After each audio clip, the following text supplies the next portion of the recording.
Dove tira forte il vento.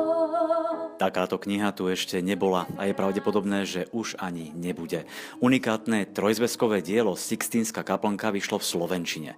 Na svete je len 1999 takýchto kníh a 100 má slovenský preklad.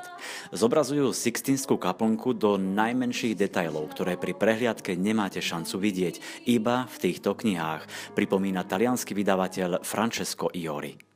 La campagna fotografica che abbiamo realizzato in esclusiva insieme. Celý proces fotografovania v exkluzívnej spolupráci s vatikánskymi múzeami pomôže zachovať Sixtínsku kaplnku pre budúce generácie. A to aj vďaka 270 000 záberov, ktoré sme urobili. 170.000 immagini. Jedným z tých šťastných fotografov, ktorí mohli skúmať Sixtínsku kaplnku doslova z pár centimetrov, bol aj Gianni Grandi.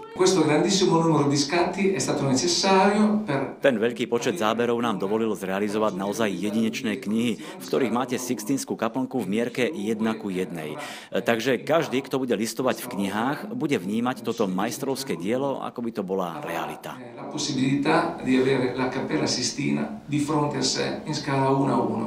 Vidieť Sixtínsku kaplnku naživo je úžasné. Denne tam príde 22 000 návštevníkov, ale mať ju doma je fascinujúce, tvrdí Štefan Bučko. Ale potom, keď si to môžete v takomto detaile pozrieť a vychutnávať si a mať na to čas a možno, že aj niekedy aj rok to študovať, lebo to je taký obrovský materiál, tak to je potom veľmi, veľmi fascinujúce a môžete nad tým meditovať.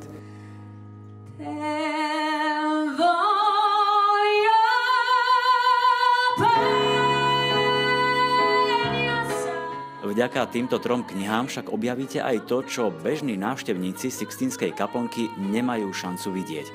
Práve tými detailami odhalíte majstrovstvo Michelangela.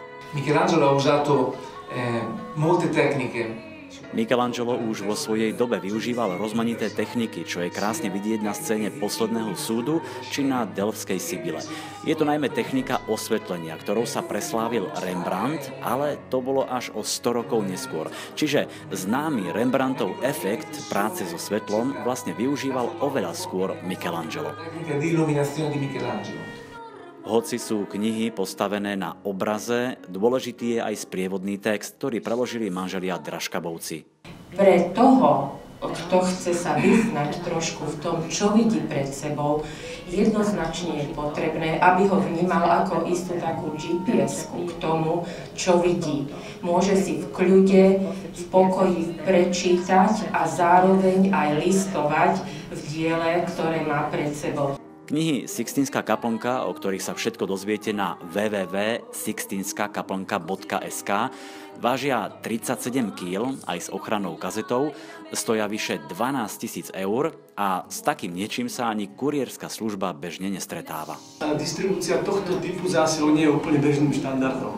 V našej branži to znamená, nie je to dennodenné zasielanie tohto typu zásilok a je potrebné mu venovať takú špeciálnu pozornosť.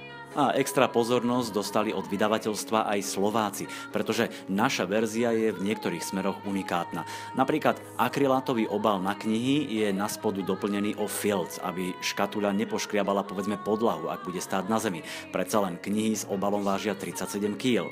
Ale predovšetkým slovenská verzia ako jediná na svete je viazaná v pravej koži. Zatiaľ čo tie svetové majú len kabru, čiže náhradu kože.